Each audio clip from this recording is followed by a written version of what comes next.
sukacita yang besar bagi kami, teristimewa bagi saya datang di tempat ini untuk melayani Tuhan. Puji Tuhan. Bapak Ibu sudah kasih dalam Tuhan Yesus Kristus. Kami selalu senang ya kalau ada undangan, dan kalau tidak salah undangan ini di bulan September, dan kami boleh datang di sini pada bulan Februari. Saya percaya waktu Tuhan adalah waktu yang terbaik. Amin. Haleluya, puji Tuhan. Bapak Ibu Saudara dikasih dalam Tuhan Yesus Kristus, tidak berlambatan karena suami saya sudah memperkenalkan kami, dan pada kesempatan pagi hari ini saya akan membawakan firman Tuhan yang berjudul Mengalah. Firman Tuhan siang hari ini judulnya Mengalah. Mengalah adalah suatu tindakan yang dilakukan dengan tidak mempertahankan, memperjuangkan, atau bersikeras dengan hak yang dimiliki. Dan mengalah juga adalah tidak melakukan apa yang seharusnya dilakukan, padahal dia bisa melakukan. Ya, sebenarnya hal yang simpel, tetapi mari kita belajar apa kata firman Tuhan soal mengalah. Hari-hari ini saya diberkati dengan firman Tuhan, sebuah keadaan yang Tuhan izinkan kepada seorang raja yang bernama Raja Daud. Dia mengalami sebuah kondisi yang tidak mengenakan. Barangkali kita bisa mengatakan itu adalah sebuah ketidakadilan bagi dia, karena ketika dia dilantik, diurapi menjadi raja, dia belum langsung menduduki takhta kerajaan. Tuhan membawa dia pada sebuah pengalaman yang mengubah kehidupannya, mengubah karakternya teristimewa. Dan saya percaya apabila keadaan kita berubah dari sebuah zona yang nyaman kepada zona yang tidak nyaman, itu adalah rencana Tuhan dalam pembentukan karakter kita. Amin. Nah, Daud, firman Tuhan mengatakan bahwa dia selalu menang dan Tuhan menyertai peperangan yang dia kerjakan untuk bangsa Israel. Nah, Bapak Ibu sudah dikasih dalam Tuhan Yesus Kristus, dia diutus sebenarnya oleh Raja Saul.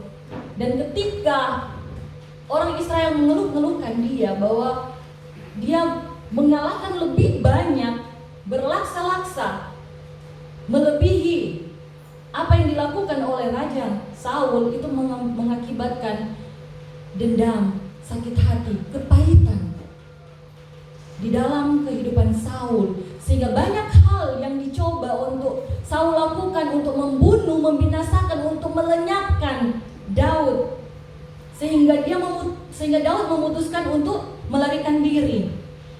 Nah, Bapak Ibu sudah kekasih dalam Tuhan Yesus Kristus, Daud dikejar-kejar Saul, tetapi dalam firman Tuhan menegaskan 2 kali kesempatan Daud bisa membunuh Saul, tetapi dia tidak melakukannya. Kita akan melihat di dalam 1 Samuel 24 dan 1 Samuel 26.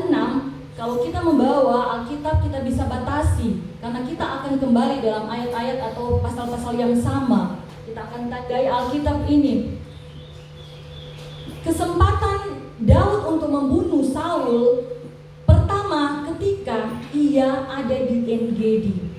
Dia bersembunyi di dalam gua di En-Gedi. Dan yang kedua adalah ketika dia di Bukit Hakila, dan Saul bersama dengan tentara yang mengejar dia berkemah di sekitar itu.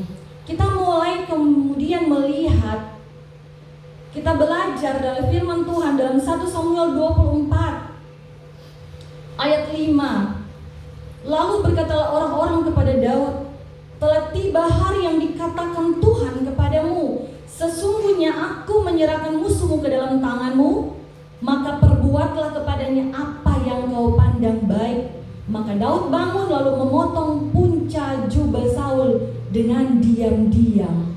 Saat Saul mengejar Daud, kemudian Saul mau buang air. Dan apa yang terjadi? Daud dan semua pengikutnya melihat Saul. Ada kesempatan untuk Daud membunuh Saul pada waktu itu, karena Saul tidak menyadari bahwa Daud dan pengikutnya ada di situ. Ayat 7, lalu berkatalah ia kepada orang-orangnya, dijauhkan Tuhanlah kiranya daripadaku untuk melakukan hal yang demikian kepada tuanku, kepada orang yang diurapi Tuhan, yakni menjamah dia, sebab dialah orang yang diurapi Tuhan. Pelajaran pertama yang kita dapati dari sifat dari Daud, bahwa Daud itu orang yang suka mengalah, dan orang yang suka mengalah tidak mudah terprovokasi. Amin. Amin. Tidak mudah untuk dipengaruhi. Walaupun kesempatan itu adalah kesempatan yang baik, seolah-olah kesempatan itu adalah kesempatan dari Tuhan, karena pengikut-pengikutnya bilang ini kesempatanmu. Ya, kita sudah baca tadi. Ini yang dikatakan Tuhan, bahwa Tuhan menyerahkan musuhmu ke dalam tanganmu. Tetapi sekali lagi, Daud adalah orang yang mengalah. Orang yang mengalah tidak mudah terprovokasi. Kita pegang firman Tuhan ini, karena bukankah dalam kehidupan saya dan saudara kadangkala orang datang memanas-manasi kita. Kalau kita diperhadapkan dalam sesuatu situasi yang ternyata kita betul, kemudian orang mempersalahkan kita, ada ketidakadilan yang datang kepada kita. Orang datang memanas-manasi, mengompor-ngompori, lapor Job, bunuh Job. Tetapi mari kita belajar dari kehidupan Daud. Daud orang yang mengalah. Dia tidak gampang terprovokasi. Demikian juga dalam kehidupan saya dan saudara. Saya tidak tahu apa yang mendatangi kehidupanmu. Mungkin engkau dikejar-kejar oleh sesuatu yang tidak seharusnya mengejar engkau. Keadaan yang Tuhan izinkan sebenarnya. Kita belajar untuk mengalah. Amin. Selanjutnya di dalam ayat 8, dan Daud mencegah orang-orangnya dengan perkataan itu. Ia tidak mengizinkan mereka bangkit menyerang Saul. Sementara itu Saul telah bangun meninggalkan gua itu, hendak melanjutkan perjalanannya. Dan kita akan lihat dalam 1 Samuel 26. Lalu berkata, ayat 8, perhatikan ayat 8. Lalu berkatalah Abisai kepada Daud, ini pengikutnya, pada hari ini Allah telah menyerahkan musuhmu ke dalam tanganmu. Oleh sebab itu izinkanlah kiranya aku menancapkan dia ke tanah dengan tombak ini dengan satu tikaman saja, tidak usah dia kutancapkan 2 kali. Ingat, pada keadaan yang lain kita diprovokasi untuk kita melakukannya sendiri. Nah, sekarang orang lain itu menawarkan untuk melakukannya untuk kita. Kadang-kala kita terpengaruh. Kalau kita mengizinkan, itu kita terlibat di dalamnya. Amin. Nah, ayat 9, tetapi kata Daud kepada Abisai, jangan musnahkan dia, sebab siapakah yang dapat menjamah orang-orang yang diurapi Tuhan dan bebas dari hukuman? Firman Allah ingin mengajarkan bagi saya dan saudara, walaupun orang lain itu mau menjadi pahlawan, seolah-olah menjadi pahlawan atas hidupmu, untuk melakukan sesuatu atas namamu, sesuatu yang tidak baik, engkau harus melarang mereka. Amin. Haleluya, puji Tuhan. Jadi pelajaran yang kedua, orang yang suka mengalah tidak mau melibatkan orang lain dalam masalah pribadinya. Amin. Jangan cari-cari teman untuk memusuhi orang lain yang memusuhi kita. Puji Tuhan, haleluya. Di dalam 1 Samuel 24 ayat 11 kita lihat kembali 1 Samuel 24 ayat 11. Ketahuilah pada hari ini matamu sendiri melihat bahwa Tuhan sekarang menyerahkan engkau ke dalam tanganku dalam gua ini. Ini perkataan Daud kepada Saul. Dan orang telah menyuruh aku membunuh engkau. Tuhan menyerahkan engkau dan orang tambah lagi kasih semangat. Ada orang menyuruh aku membunuh engkau, tetapi aku merasa sayang kepadamu karena pikirku aku tidak akan menjamah Tuanku itu, sebab dialah orang yang diurapi Tuhan. Kemudian ayat 12, kemudian Daud mengambil tombak dan kendi. Di dalam kita lompat dalam 1 Samuel 24. Tadi dalam 1 Samuel 24 kita lompat ke 26 ayat 12. Kemudian Daud mengambil tombak dan kendi itu dari sebelah kepala Saul, lalu mereka pergi. Tidak ada yang melihatnya, tidak ada yang mengetahuinya, tidak ada yang terbangun, sebab sekaliannya tidur karena Tuhan membuat mereka tidur nyenyak. Bapak Ibu Saudara kekasih dalam Tuhan Yesus Kristus, kita akan garis bawahi kata karena Tuhan membuat mereka tidur nyenyak. Orang yang mengalah tidak akan memanfaatkan keadaan atau situasi untuk melakukan sesuatu yang tidak baik.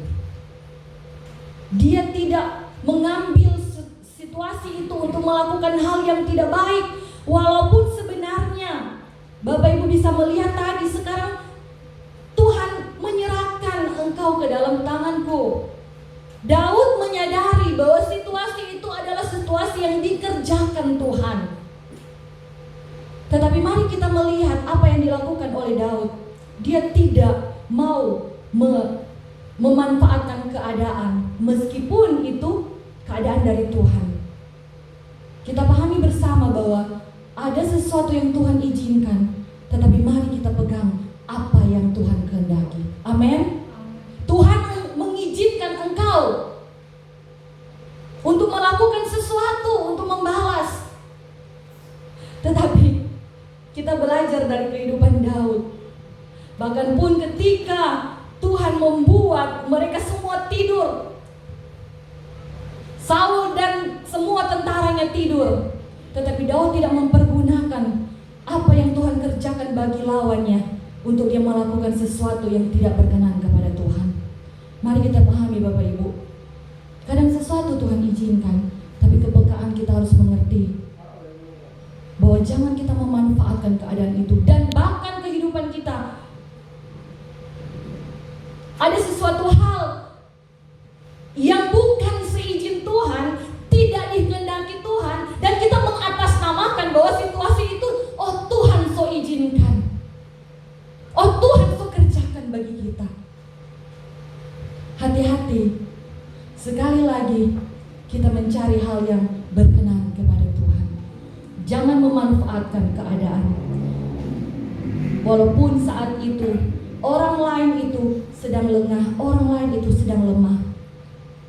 Kita selalu berbuat apa yang dikehendaki Tuhan. Di dalam 1 Samuel 26 ayat 23 dikatakan oleh Daud, Tuhan akan membalas kebenaran dan kesetiaan setiap orang. Sebab Tuhan menyerahkan engkau pada hari ini ke dalam tanganku, tetapi aku tidak mau menjamah orang yang diurapi Tuhan. Artinya apa? Aku tidak mau melakukan hal yang tidak berkenan kepada Tuhan. Amin. Haleluya, puji Tuhan, haleluya. Sehingga mari kita lihat apa sebenarnya alasan Daud tidak membunuh Saul, yang lebih dalam lagi untuk kita mengerti sifat dari seorang yang suka mengalah. Di dalam 1 Samuel 26 ayat 10, atau kita lihat dulu 1 Samuel 24 ayat 12. 1 Samuel 24 ayat 12. Mungkin di dalam Alkitab kita ayat 13. 1 Saya bacakan, Tuhan kiranya menjadi hakim di antara aku dan engkau. Tuhan kiranya membalaskan aku kepadamu, tetapi tanganku tidak akan memukul engkau. Kembali lagi 1 Samuel 26 ayat 10 kita lihat. Apa alasan dari Daud untuk tidak membunuh Saul?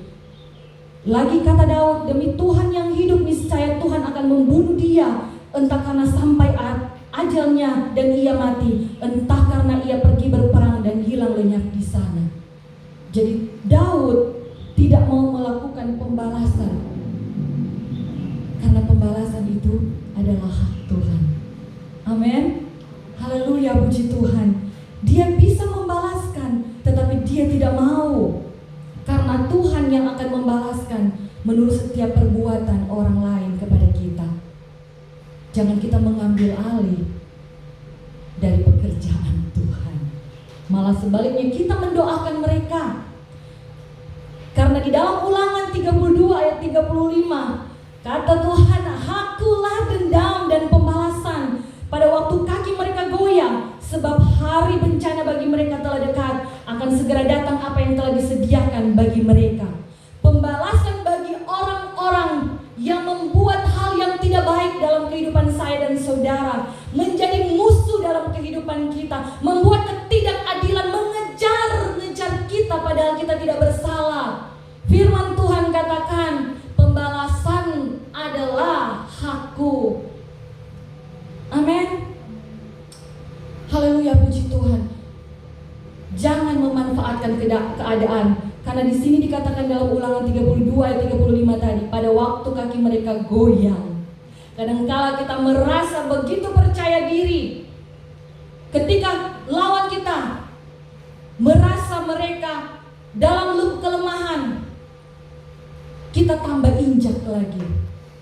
Kita bilang ini kesempatan dari Tuhan. Tetapi mari kita kemudian melihat 2 kali ayat ini dicatat karena dikutip dalam Roma 12 ayat 19. Roma 12 ayat 19. Saudara-saudaraku yang kekasih, janganlah kamu sendiri menuntut pembalasan, tetapi berilah tempat kepada murka Allah, sebab ada tertulis. Dia mengutip ayat tadi dalam Ulangan 32 tadi, bahwa pembalasan itu adalah hakku, aku yang akan menuntut pembalasan, firman Tuhan. Orang yang tahu mengalah, tahu pembelanya siapa. Amin. Engkau akan dibela tanpa engkau melakukannya sendiri, karena Tuhan punya hak atas itu. Jadi pelajaran yang keempat, orang yang suka mengalah tidak membalas kejahatan orang lain. Dan kemudian kita sudah belajar 4 hal tersebut. Ada hal yang terakhir lagi, bagaimana orang yang mengalah itu selalu punya kerendahan hati atau punya sifat hatinya penuh dengan kerendahan. Ayat 9 dari 1 Samuel 24. Kemudian bangunlah Daud, ia keluar dari dalam gua itu dan berseru kepada Saul dari belakang, katanya, Tuanku Raja. Saul menoleh ke belakang, lalu Daud berlutut dengan mukanya ke tanah dan sujud menyembah. Bapak, Ibu, Saudara kekasih dalam Tuhan Yesus Kristus, ayat ini sangat menampar kehidupan saya. Bukankah Daud waktu itu sudah diurapi sebagai raja? Dia bisa mempertahankan itu dan menuntut Tuhan, engkau sudah menempatkan aku pada posisi ini, dan Raja Saul tidak punya hak. Tetapi apa yang dia kerjakan? Dia berlutut dengan mukanya ke tanah dan sujud menyembah. Ini yang Tuhan cari dalam kehidupan saya dan saudara. Orang yang mengalah penuh dengan kerendahan hati. Ketika engkau sujud sampai ke tanah dan menyembah, seakan-akan tidak punya harga diri lagi. Engkau mencium tanah yang paling rendah. Jangan takut, Tuhan di pihak engkau. Tuhan menilik hatimu yang penuh dengan kerendahan. Di ayat 15 dalam 1 Samuel 24, terhadap siapakah Raja Israel keluar berperang? Daud masih mengakui Saul sebagai Raja Israel. dia katakan kepada Saul, buat apa Saul engkau buang-buang waktu untuk mengejar aku? Siapakah yang kau kejar?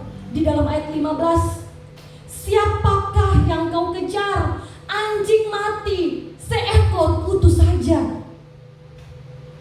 Bapak Ibu, saudaraku kekasih dalam Tuhan Yesus Kristus, dalam keadaan engkau punya kesempatan untuk membalas, masih adakah kerendahan hati dalam kehidupanmu? Seperti Raja Daud yang mau sujud menyembah, mukanya sampai ke tanah, yang menyebut dirinya, aku ini anjing mati seekor kutu saja. Pada kesempatan begitu terbuka, 2 kali kesempatan itu dia membunuh Raja Saul. Dan bahkan Bapak Ibu kita kembali lihat ayat 20, 1 Samuel 26. Sebab itu janganlah kiranya darahku tertumpah ke tanah jauh dari hadapan Tuhan, sebab Raja Israel keluar untuk mencabut nyawaku seperti seorang memburu seekor ayam hutan di gunung-gunung. Dia menyetarakan dirinya bagaikan binatang yang tidak punya arti apa-apa. Dari Daud kita belajar bahwa orang yang suka mengalah, tandanya dia punya kerendahan hati. Amin. Haleluya, puji Tuhan, haleluya. Jadi secara garis besar kalau kita melihat, Daud mengalah, dia tidak mempertahankan haknya sebagai raja yang sudah diurapi. Daud dikejar Saul yang masih merasa sebagai raja, dan dia mengalah, tidak melakukan apa yang seharusnya dia lakukan, padahal kesempatan itu terbuka baginya. Puji Tuhan, haleluya. Kita sudah banyak belajar tentang sifat atau karakter, karena ini terbawa dan begitu kuat dalam kehidupan dari Raja Daud. Mengapa kita perlu belajar untuk mengalah? Firman Tuhan akan menjadi jawaban bagi saya dan saudara, karena ternyata bahwa mengalah itu adalah karakter dari Allah. Kita lihat sama-sama.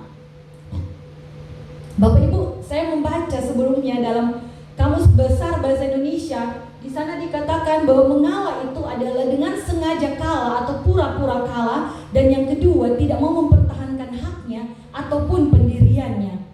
Dalam Kejadian 32 ayat 28, Kejadian 32 ayat 28 kita lihat.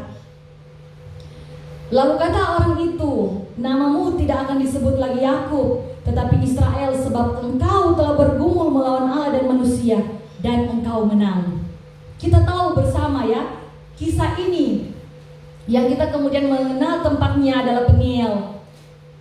Ketika Tuhan bergulat dengan Yakub. Dikatakan di sini Bapak Ibu, bergumul melawan Allah dan manusia dan engkau menang. Kapan Tuhan kita kalah? Kapan Tuhan kita kalah? Kita lihat ayat yang ke-30. Yakub menamai tempat itu Peniel, sebab katanya, aku telah melihat Allah berhadapan muka, tetapi nyawaku tertolong.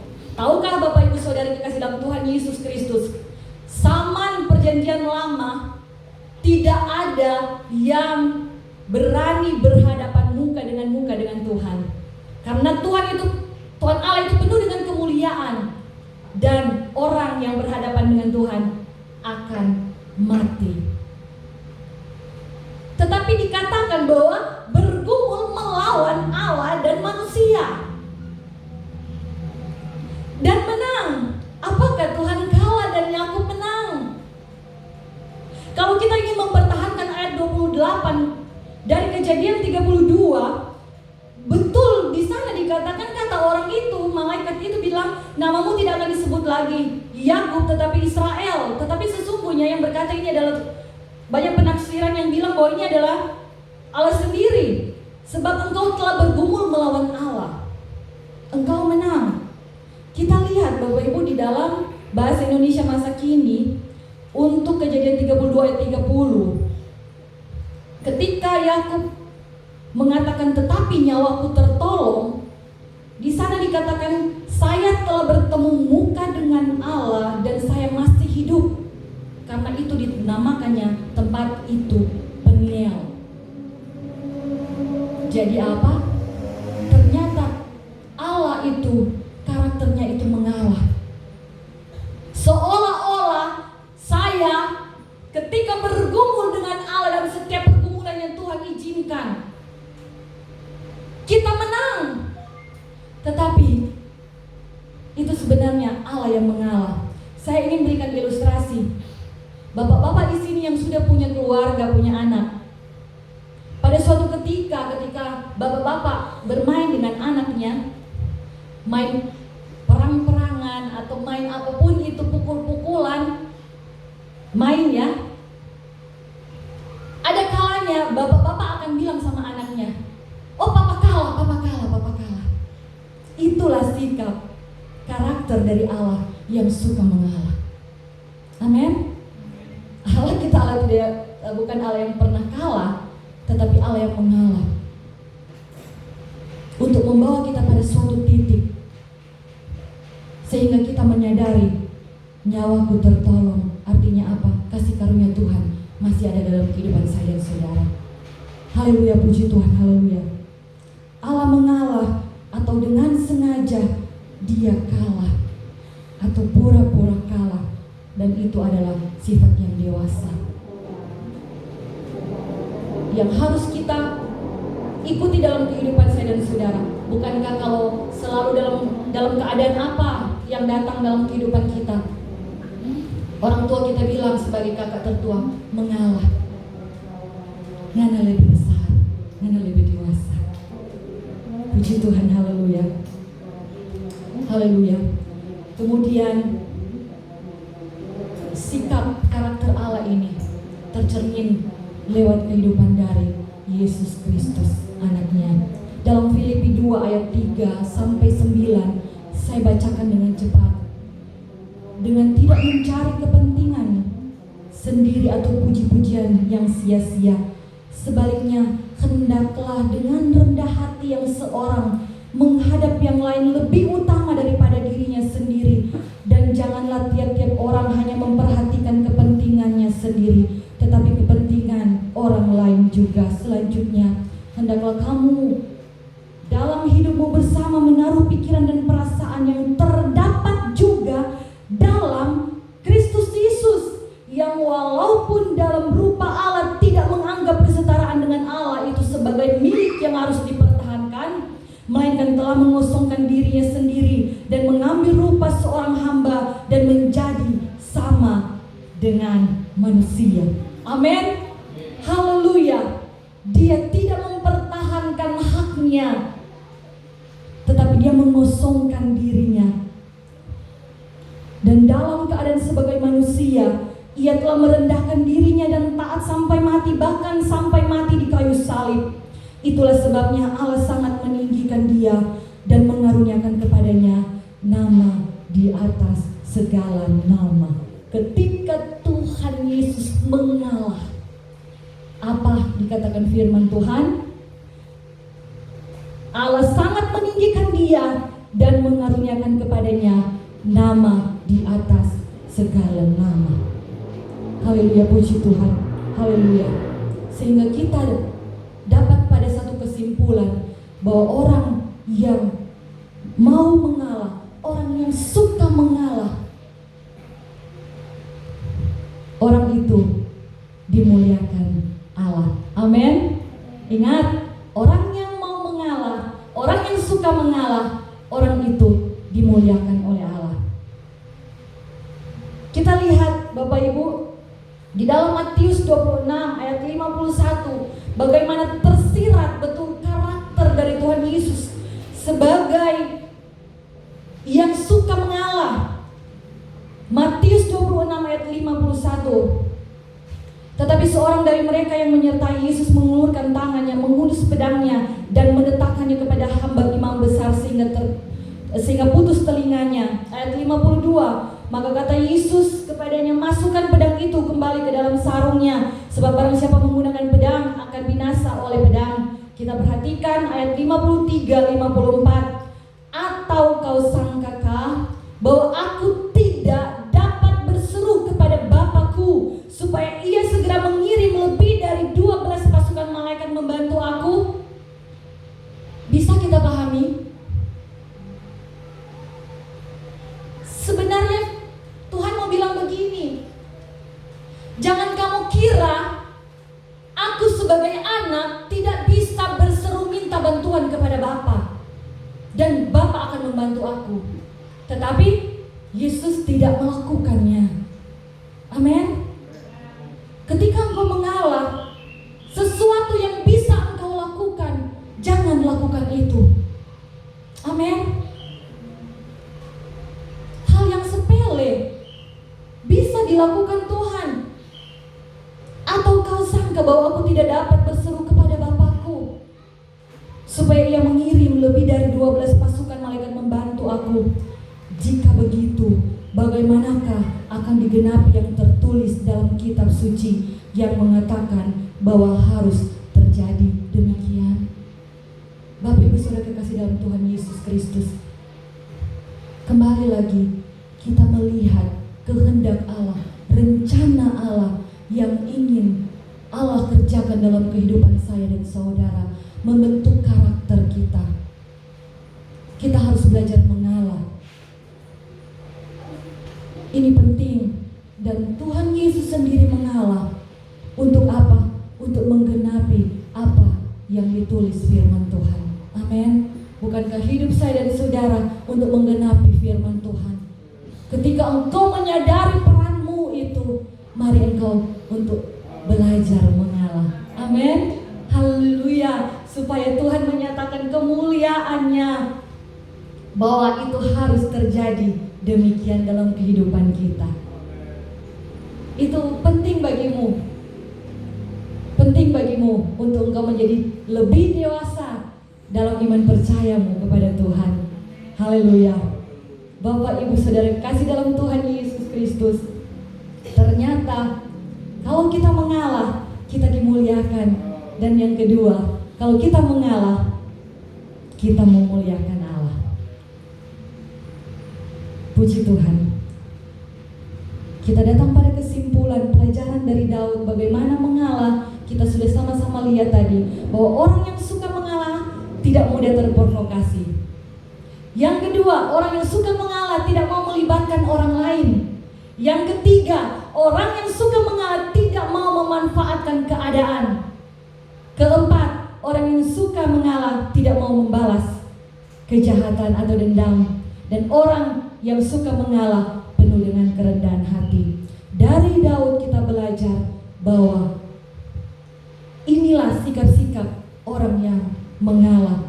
Dan ketika kita melihat bagaimana Yakub, kita boleh melihat bahwa Tuhan ingin mengingatkan saya dan saudara lewat kejadian Yakub dan Allah yang bergulat, bahwa karakter Allah adalah mengalah untuk kita.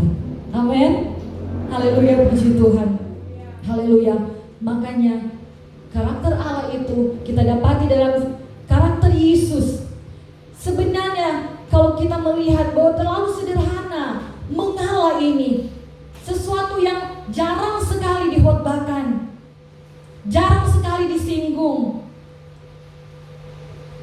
Kadang-kadang dalam kehidupan kita sehari-hari menyepelekan hal itu, dianggap angin lalu saja, karena lebih mementingkan kepentingan kita pribadi. Tetapi ketika firman Tuhan datang pada siang hari ini pada saya dan saudara, bahwa ketika engkau mengalah, engkau ingat Tuhan pernah mengalah, Allah pernah mengalah, Tuhan Yesus mengalah.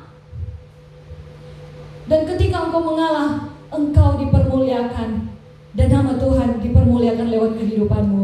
Amin. Haleluya. Tetapi kadang-kala bukan juga kita perlu mengalah terhadap orang lain yang memperlakukan kita tidak baik, tetapi kita juga mengalah dengan keadaan. Kita mengalah dengan waktu, kita mengalah dengan tempat yang tidak enak. Kemarin saya sempat ada argumentasi dengan suami. Ketika keadaan rumah sementara direnovasi, banyak hal-hal yang kemudian rusak, hilang, berpindah tempat. Saya bilang sama suami, belajar mengalah dengan keadaan, sehingga kita punya hati yang tenang. Amin. Haleluya, puji Tuhan. Saya bilang, nanti kalau rumah sudah jadi, kita akan nikmati bersama-sama. Puji Tuhan. Kita harus mengalah, karena itu bagian dalam proses kehidupan saya dan saudara, untuk menjadikan karakter kita itu sama seperti karakter dari Allah. Amin. Juga dalam keadaan waktu. Ya, kalau kita dikatakan jam 10 tapi masih ada yang belum datang, jangan kemudian bilang sama Pak Gembala, kita jam 10 datang. Orang tunggu dorang, sama-sama kita dalam hadirat Tuhan. Amin. Haleluya. Misalnya dalam tempat apa seperti keadaan sekarang, Bapak Ibu, saya belajar mengalah. Saya pakai pakaian yang agak panas, saya kejujuran dengan keringat, tapi saya mau mengalah. Karena saya tahu ketika saya belajar mengalah, saya mempraktikkan firman Tuhan yang sementara saya bicarakan. Amin.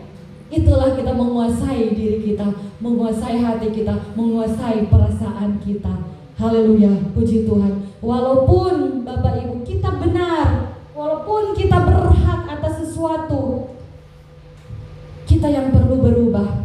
Karena kadangkala kita tidak mampu merubah orang lain, tapi kita mampu untuk merubah diri sendiri.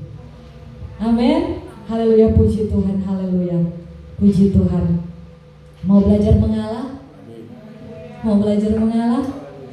Puji Tuhan. Firman Tuhan sudah tersampaikan pada kesempatan pagi menjelang siang hari ini. Sesungguhnya firman ini sudah memberkati kehidupan saya secara pribadi. Saya rindu juga Roh Kudus akan membuat remah dalam kehidupan semua yang mendengar, baik dalam jemaat di sini, jemaat Elohim, dan juga yang nanti akan saya bagikan di YouTube. Berkat firman Tuhan luar biasa dalam kehidupan pribadi saya. Saya pun rindu sudah memberkati kita semua. Haleluya, puji Tuhan. Ku tak membawa apapun juga, saya undang tim musik dan singer untuk sama-sama kita lakukan pujian ini. Ku tak membawa. Haleluya. Amin. Haleluya, puji Tuhan. Kadangkala kita Tuhan izinkan dalam suatu situasi dan keadaan yang seolah-olah mengejar kita seperti yang dialami Daud. Berapa kali Daud sebelum dia dikejar, ada perlakuan buruk dari Saul, berusaha untuk membunuh Daud dengan melemparkan tombak. Tetapi Tuhan selalu meluputkan. Banyak cara Tuhan meluputkan engkau. Untuk itu engkau hanya berharap saja kepada Tuhan. Pembalasan dari Tuhan bukan hakmu. Tuhan akan membela engkau. Biar lewat kehidupanmu, ketika engkau banyak mengalah,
menginginkan sesuatu yang tidak mengenakan untuk kami bereaksi dengan keras.